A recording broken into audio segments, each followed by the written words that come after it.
وہ تعصب بھرے انداز میں بولی، کیوں، کیا ہوا اسے، چنگی بھلی تو ہے۔ اس نے اپنے کان کے گرد انگلی گھمائی بولی، دماغ پھر گیا ہے شودی کا، بڈھے ڈاکٹر کے لیے سارا دن آہیں بھرتی رہتی ہے۔ آہیں تو تم بھی بھرتی رہتی ہو، میں نے مسکرا کر کہا۔ میں تو نورپور کے سب سے چھونے سور کے لیے آہیں بھرتی ہوں۔ وہ اترائی، تم نے ڈاکٹر شاہ جی کو دیکھا ہے؟ ہاں، وہ بولی، منہ متھے لگتا ہے پر ہے تو بوڑھا نا، کہ بوڑھے سینے میں دل نہیں ہوتا؟ ہوتا ہے مگر دھڑک دھڑک کر تھک چکا ہوتا ہے۔ وہ ایک ادا سے مسکرائی۔ میں نے بطور احتیاط باجرے کے سرکٹے کھیت کی طرف دیکھا، کوئی بھی دکھائی نہیں دے رہا تھا، سبھی زمین پر بیٹھ کر گپے ہانک رہی تھی۔ میں نے غزالہ کو بانھ سے پکڑ کر نیچے بٹھا لیا۔ پیار کی پہلی گستاخی سرزد ہوئی۔ میں نے اس کے چہرے کو ہاتھوں کے پیالے میں سنبھال کر اس کی بند آنکھوں کو چوم لیا۔ اس نے کوئی مزاحمت کی اور نہ ہی اس کے چہرے پر ناگواری کے تاثرات ابھرے۔ مجھے شے ملی۔ محبت کی وار رفتگی کے بل پر حسن کی سلطنت کے گام بگام بڑھتا گیا۔ وہ نڈھال سی ہو کر میرے سینے سے آ لگی۔ تب مجھے محسوس ہوا کہ اس کی سانسیں غیر معتدل تھیں، بلوں کی طرح اس کے بدن کو بھی گویائی نصیب ہو گئی تھی۔ میں نے اس کے ہاتھ کی پشت کو لبوں پر لگایا۔ وہ غیر متوقع طور پر تڑپ کر دور ہو گئی۔ قدرے پھولی ہوئی سانسوں میں بولی، تمہیں کیا ہو گیا ہے شہرے؟ میں نے پوری شدت سے اپنی آنکھیں میچ لیں۔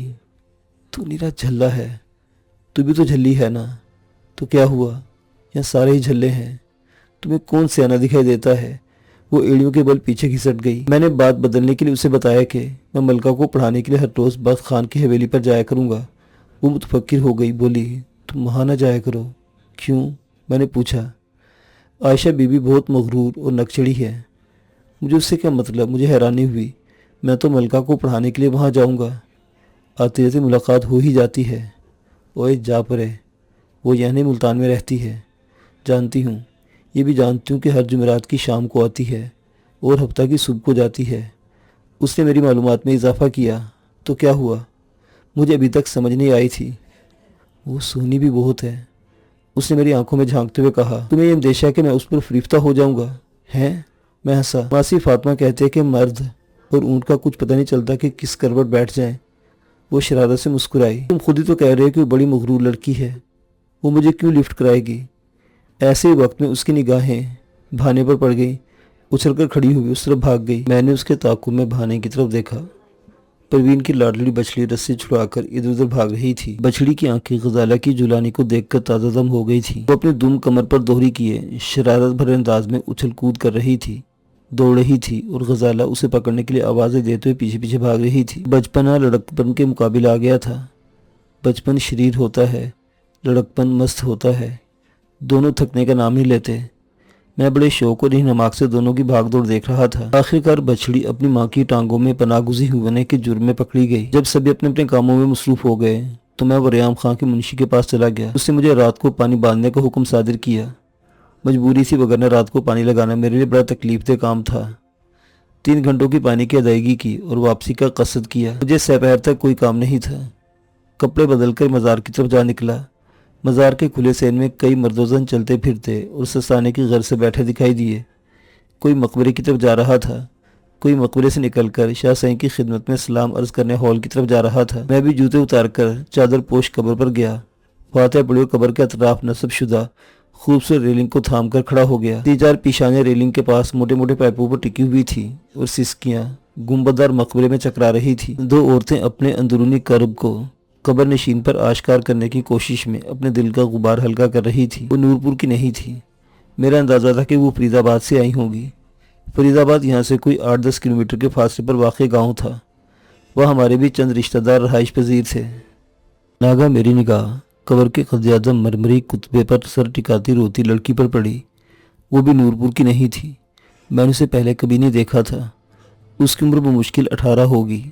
خوبصورت ایسی تھی کہ میں اسے دیکھنے کے بعد اس پر سے نگاہیں ہٹانے کی سکت خود میں مجتمع نہیں کر پایا تھا۔ بادامی رنگ کے ستارے دار چادر کے نیچے سیاہ گھنگریالے اور لمبے بالوں نے اس کی پشت کو پوری طرح ڈھانپ رکھا تھا۔ اس نے سر اٹھایا، سیدھی ہوئی ہتھیلیوں کی پشت سے آنسو پونچھے اور ریلنگ تھام لی۔ اس کے ہونٹ رونے کی وجہ سے بہت زیادہ سرخ ہو رہے تھے۔ جی چاہا کہ اسے رونے کی وجہ دریافت کروں، مگر ہمت نہ ہوئی۔ اس کے لبوں سے ایک سسکی برآمد ہوئی۔ ربا تو تے دلا دا حال جاندا ہے۔ نڈھال اور پسمردہ چلتی الٹے قدموں مزار سے نکل گئی۔ میں سمجھا تھا کہ وہ ان 2 عورتوں کے ساتھ ہی آئی تھی۔ جو ریلنگ پر پیشانی ٹکائے ہوئے ہولے سسک رہی تھی، مگر میرا اندازہ غلط ثابت ہوا۔ میں مقبرے سے باہر نکلا تو اسے ایک 10-12 سالہ لڑکے کے ساتھ ہال کی طرف جاتے دیکھا، جھکا ہوا سر، سست رفتار اور اطراف سے یکسر بے نیاز۔ وہ اس حال میں بھی یکتا معلوم ہوتی تھی۔ اسے کسی نے دکھ دیا تھا۔ دکھ کی نوعیت کیا تھی علم نہیں تھا، تبھی میں غیر اختیاری طور پر جاننا چاہتا تھا۔ میں جب ہال میں داخل ہوا تو وہ پھولدار قالین میں لپٹے ہوئے سنگی چبوترے کے پاس بیٹھ رہی تھی۔ ہال میں 30 کے قریب عورتیں مرد بیٹھے ہوئے تھے، جبکہ دلجیت شاہ پھومندار تکیے کے تیک لگائے مسند پر نیم دراز تھا۔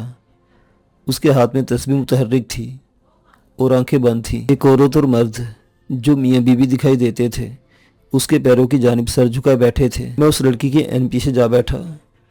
اس کا چہرہ دکھائی نہیں دے رہا تھا، مگر اس کے ساتھ عام لڑکے کے خال خدر نظر آ رہے تھے۔ بآسانی پتہ چلتا تھا کہ دونوں بہن بھائی تھے۔ دونوں کے نقوش میں بے حد مماثلت تھی۔ میں نے ارد گرد دیکھا، تقریباً سبھی سر جھکائے ہوئے تھے۔ اطراف کا جائزہ لینے کے بعد میری نظر سائن دلجیت شاہ پر ٹک گئی۔ وہ جسیم، قوی الاعضاء، ادھیڑ عمر انسان تھا۔ سرخ و سفید رنگت، سیاہ و چمکدار داڑھی جو یقیناً قلب شدہ تھی، سر پر بڑی سی سفید امامے دار پگڑی اور ہاتھوں کی انگلیوں میں گوناگو رنگ کے پتھروں والی انگوٹھیاں اس کی شخصیت کو خاصا روبدار بناتی تھی۔ تسبیح، چرمی جلد والی ایک نوٹ بک اور بلدار چھڑی اس کے پاس ہر وقت موجود رہنے والی اشیاء تھی۔ ہال میں میرے بیٹھنے سے پہلے ہی بوڑھے میاں بیوی نے اپنا مسئلہ بیان کر دیا تھا۔ اب وہ دونوں سر جھکائے خاموش بیٹھے تھے۔ سائیں نے اچانک اپنی آنکھیں کھول دی، دونوں کو یکے بعد دیگرے ٹٹولتی نظروں سے دیکھا اور اپنی مخصوص بھرائی آواز میں بولا، شیر علی، تمہاری نو پر اس کی پھوپھی نے کسی عامل سے جادو کروا رکھا ہے۔ وہ تمہارے بیٹے کو دل سے چاہتی ہے، مگر جو ہی دونوں ایک دوسرے کے قریب آتے ہیں جادو اپنا کام دکھانے لگتا ہے۔ شیر علی نے سائیں کے دونوں پیر تھام لیے۔ سائیں جی، آپ ہماری مدد کریں ورنہ ہم تباہ ہو جائیں گے۔ بٹے کی شادی ہے، بہو گھر میں نہیں رہے گی تو بیٹی روتی ہوئی گھر آ جائے گی۔ وہ شودی کے تو 4 بچے بھی ہیں، رو رو کر مر جائیں گے۔ شیر علی کی بیوی نے دوپٹے میں چہرہ چھپا لیا اور اس کا جسم سسکیوں کی تال پر ہچکولے لینے لگا۔ وہ کوئی فریاد نہیں کر رہی تھی، مگر اس کا فرتے کر بھی رونا ہی فریاد سے کم نہیں تھا۔ سائیں نے ایک نگاہ جلال اس پر ڈالی اور کہا، دکھی نہ تھی میری بہن، اللہ سائیں بھلا کرے سی، تمہارے لیے کچھ کرنا ہی پڑے گا۔ یہ تعویذ لے جاؤ اور پانی میں گھول کر 7 دن تک اپنی بہو کو باقاعدگی سے پلاؤ، پھر اسی دن اسے یہاں لے کر آ جانا۔ فکر نہ کرو، ہم اسے بھی دم کر دیں گے۔ اس نے اپنے سامنے رکھے منقش پیالے میں انگلی ڈبوئی، کاپی میں رکھی ہوئی پرچیوں میں سے ایک باہر کھینچی، انگلی اس پرچی کے بیچ میں رکھی اور اسے تعویذ کی شکل میں لپیٹ دیا۔ پیتل کا یہ منقش پیالہ ہم وقت زعفران سے بھرا ہوتا ہے۔ شیر علی نے بڑے ادب سے تعویذ کو تھاما اور گھٹنوں پر ہاتھ رکھ کر کھڑا ہو گیا۔ سائیں کے عقب سے گزر کر دونوں میاں بیوی چبوترے کی سیڑھیاں اترے اور الٹے قدموں چلتے ہوئے ہال سے نکل گئے۔ سائیں نے حق ہو کا نعرہ بلند کیا، ارادت مندوں نے ساتھ دیا، پھر ہال نعرہ تکبیر کی صدا سے گونج اٹھا۔ سائیں جی نے پرجلال انداز میں سب پر نگاہ ڈالی اور اپنی آنکھیں بند کر لی۔ میری مطلوبہ مریدنی اپنے بھائی کا ہاتھ تھام کر چبوترے پر چڑھی۔ مریدوں کے بیٹھنے کی جگہ مخصوص تھی۔ سائیں نے آنکھیں کھولی، دیکھا، پھر آنکھیں بند نہ ہو پائیں۔ کافی دیر تک دیکھتا رہا، پھر لڑکے کو رسمی انداز میں دیکھ کر بولا، وہ لڑکی کس پریشانی میں ہے؟ لڑکی کا سر جھک گیا، آنسو گرنے لگے، پھر ہچکیاں لینے لگی۔ دلجیت سائیں نے ڈانٹا، بولتی کیوں نہیں تو کہ اپنا رونا دھونا دکھانے کے لیے آئی ہے؟ وہ سہم گئی، بولی، سائیں جی، آواز کانپ گئی، سر جھک گیا۔ سائیں نے ایک طائرانہ نگاہ ارادت مندوں پر ڈالی اور بڑبڑایا، لگتا ہے کہ لوگوں کی وجہ سے بتا نہیں پا رہی۔ یہ لڑکی تو ادھر حجرے میں جا کر بیٹھ، میں فارغ ہو کر اکیلے میں تیری بات سنوں گا۔ لڑکی نے اسے دیکھا، پیروں کو چھوا اور اٹھ کر اپنے بھائی کی میت میں حجرے میں چلی گئی۔ سائیں کے ہاتھ کے اشارے پر ایک اور آدمی اٹھا اور سائیں کے پیروں میں جا بیٹھا۔ میں اس کی نظروں میں آ گیا تھا۔ اگر اس سے ملے بغیر ہال سے نکلتا تو وہ تاڑ جاتا، اس لیے میں بھی چبوترے پر جا کر پیر چھوئے اور دعا کا طالب ہوا۔ وہ بولا، خانزادے آج کل کیا کر رہے ہو؟ ڈاکٹر منور شاہ کے ہاں کام سیکھ رہا ہوں، ساتھ میں ایم اے کی تیاری بھی کر رہا ہوں۔ میں نے ادب سے کہا، نماز پڑھتے ہو؟ میں نے اس بات میں سر ہلایا۔ میرے لیے دعا کے لیے ہاتھ اٹھا کر زیر لب کچھ پڑھنے لگا، پھر مجھ پر پھونک مار کر بولا، تم بڑے اچھے خاندان سے تعلق رکھتے ہو۔ بڑا وہی ہوتا ہے جو بڑوں کو بڑا سمجھتا ہے اور مرتبے کو مان کر ادب کرتا ہے۔ ادب عشق کا پہلا زینہ ہے، عشق کے بغیر انسان نامکمل ہوتا ہے۔ مجاز میں بھٹکتے بھٹکتے انسان حقیقت کا سراغ پاتا ہے۔ عشق انسان کو خدا کا دیدار بھی بخشتا ہے، میری بات کو سمجھ رہے ہو نا؟ میں نے اس بات میں سر ہلایا، ازراہ گفتگو کہا۔ میں باادب ہوں، کسی کی دل آزاری نہیں کرتا۔ اس نے سر ہلایا۔ بہت اچھی بات ہے، کوئی مسئلہ درپیش آئے تو ہمارے پاس آ جانا، ہمیں اپنا بزرگ اور دوست پاؤ گے۔ اس کے انداز نے سمجھایا کہ مجھے اب رخصت ہو جانا چاہیے۔ میں چونکہ ارادت مند کے روپ میں آیا تھا، اس روپ میں جاتا تو اچھا لگتا، اس لیے میں الٹے قدموں حال سے نکل آیا۔ میرا اندازہ تھا کہ مجھے ٹہلانے کے بعد اپنے حجرے میں جائے گا۔ میں پنجوں کے بل دوڑتا ہوا کھڑکی تک آیا۔ کھڑکی کھلی ہوئی تھی، جھانکا مگر باریک جالی کی وجہ سے دیکھنے میں کامیاب نہیں ہو پایا۔ میں کھڑکی کے نیچے دیوار کی جڑ کے ساتھ کمر ٹکا کر فرش پر بیٹھ گیا۔ مقبرے اور مہمان خانے کی دیواروں کی جڑوں میں کئی تھکیارے زائرین بیٹھے سستا رہے تھے، اس لیے میرا وہاں بیٹھنا معیوب یا نامناسب نہیں تھا۔ میری تمام تر توجہ حجرے کے اندر ہونے والی گفتگو پر مرتکز تھی۔ حجرے کا دروازہ ہلکی سی چرچراہٹ کے ساتھ کھلا، پھر بند ہوا اور دلجیت شاہ کی بھرائی آواز سنائی دی، بچے تم ادھر کمرے میں جا کر کچھ دیر بیٹھو۔ حجرے کے اندر ایک اور کمرے کا دروازہ کھلتا تھا۔ کچھ دیر بعد سائیں کی آواز سنائی دی، اب بتا لڑکی تیرا مسئلہ کیا ہے؟ لڑکی کی آواز بہت دھیمی تھی، پوری طرح اس کا بیان کیا وہ دکھڑا مجھے سنائی نہیں دیا، مگر یہ پتہ چل گیا کہ اس کا باپ اپنے بھتیجے یا بھانجے کے ساتھ اس کی شادی کرنا چاہتا ہے، جبکہ وہ کسی اور کو چاہتی تھی۔ دلجیت شاہ کا لہجہ بھی غیر معمولی حد تک دھیما ہو گیا۔ دونوں کی خسر پسر مجھ پر گفتگو کا متن بھی واضح نہیں کر رہی تھی۔ میں نے بتیری کوشش کی، جگہ بدلی مگر ناکام رہا۔ کافی دیر گزر گئی تھی۔ میں جہاں بیٹھا تھا وہاں سے سایہ رخصت ہو گیا تھا اور سرما کے ابتدائی دنوں کی دھوپ بدن میں چبھنے لگی تھی، مگر میں اپنے تجسس کے ہاتھوں مجبور ہو کر دیوار تھامے بیٹھا تھا۔ آخر مایوس ہو کر سین میں ایستادہ نیم کے چھتری نما درخت کے تلے آن کھڑا ہوا۔ ابھی چند منٹ ہی گزرے ہوں گے کہ وہ لڑکی اپنے خوبرو بھائی کے ساتھ ہال سے برآمد ہوئی۔ دونوں میرے قریب سے گزر کر سین کے شمالی گوشے کی طرف بڑھے، جہاں 3-4 سائیکلیں اور 2 موٹر سائیکلیں کھڑی تھیں۔ لڑکی کے چہرے کو میں نے غور سے دیکھا، وہ قدرے بہتر حالت میں تھی۔ وہ موٹر سائیکل پر آئے تھے۔ لڑکے نے موٹر سائیکل سٹارٹ کی، وہ اچھل کر پیچھے بیٹھ گئی اور دونوں مزار کا بڑا گیٹ عبور کر کے میری نگاہوں سے اوجھل ہو گئے۔ مجھے عقبی نمبر پلیٹ کی ایک جھلک دکھائی دی۔ موٹر سائیکل کا نمبر 3786 تھا۔ یہ کوئی منفرد نمبر نہیں تھا، مگر نمبر پلیٹ پر رقم کرنے کا طریقہ نیا تھا۔ نمبر پلیٹ بنانے والے نے 3 کا ہندسہ بہت چھوٹا لکھا تھا، باقی تینوں ہندسے 7 اور 8 اور 6 کافی بڑے لکھے ہوئے تھے۔ سرسری نظر میں نمبر پلیٹ پر صرف 786 کے ہندسے ہی پڑے جاتے تھے۔ جیت شاہ کے مزار پر 20 ایسے افراد دکھائی دیتے تھے جن سے میں شناسا نہیں ہوتا۔ یہ لوگ نورپور کے مضافاتی دیہاتوں سے یہاں منتیں ماننے اور مرادیں پانے کے لیے آتے تھے۔ جیت شاہ کی ارادت کا دائرہ خاصا وسیع تھا۔ وہ دونوں بہن بھائی میرے لیے اجنبی تھے۔ ان کے لباس، انداز و اطوار سے اندازہ ہوتا تھا کہ وہ کھاتے پیتے گھرانے کے چشم و چراغ ہیں۔ لڑکی نے بادامی رنگ کی چادر اوڑھ رکھی تھی۔ یہاں دیہاتی علاقوں میں کالی چادر دوپٹے یا دیسی طرز کے شٹل کاک برقعے کا رواج تھا۔ خالے کی ویگن کے آنے میں ابھی کافی دیر تھی۔ میں نے یہ وقت مشکل سے گزارا۔ جب ویگن برنڈے پر پہنچی، میں اس کے باپ کی دکان کے باہر چارپائی پر نیم دراز تھا۔ وہ ویگن سدھر کر سیدھا میری جانب آیا۔ ہاتھ ملانے کے بعد مستفسر ہوا، خیر تو ہے؟ میں نے بے تابی سے پوچھا۔ 3786 نمبر کی موٹر سائیکل کبھی دیکھی ہے علاقے میں؟ اس نے فی الفور نفی میں سر ہلایا۔ میں نے کہا، ذرا ذہن پر زور دو۔ اس کے مطالبے پر میں نے نمبر دہرایا، یاد آنے پر سمجھایا۔ 3 چھوٹا لکھا ہوا ہے، جبکہ 786 بڑے ہندسوں میں لکھا ہوا ہے۔ اس کی آنکھیں چمکنے لگی۔ بولا، ہوں تو یہ بات ہے، سچ سچ بتاؤ چکر کیا ہے؟ میں نے کہا، تمہیں بتانے کے لیے ہی تو گھنٹہ بھر سے یہاں پڑا ہوں، تم پہلے بتاؤ یہ نمبر کس کا ہے؟ وہ بولا، یہ سجاو القریشی کی موٹر سائیکل کا نمبر ہے۔ وہ کون ہے؟ میرا دل بلیوں اچھلنے لگا۔ میری توقع برلائی تھی۔ یار تم بھی تو کچھ بتاؤ نا، چکر کیا ہے؟ بکواس نہ کرو، سیدھی طرح بتاؤ، سجاو القریشی کون ہے، کہاں رہتا ہے؟ میں نے ڈانٹا۔ وہ منہ بنا کر بولا، میں تو یہ جانتا ہوں کہ وہ چوک قریشی میں ڈیرے والی سڑک پر تھوڑا سا آگے جا کر ڈرائیور سائیڈ پر کریانے کی دکان کرتا ہے۔ چھوٹا قد، گنجا سر اور سانولا رنگ، میرے جیسا بڑا خرانٹ اور بد دماغ انسان ہے۔ اس کی آنکھوں کی چمک ایک دم سوا ہو گئی۔ میری آنکھوں میں آنکھیں ڈال کر بولا، تم مجھے بچہ سمجھتے ہو کیا؟ میں نے مسکرا کر کہا، نہیں بلکہ بوڑھا شیطان سمجھتا ہوں تمہیں۔ اس کی ہنسی میں طنز کی آمیزش ہوگی۔ بولا، اور جب میں پھرا لے کر واپس آ رہا تھا تو میں نے بلوچ نگر اور نوری چوک کے درمیان میں ان دونوں کو موٹر سائیکل پر جاتے ہوئے دیکھا تھا۔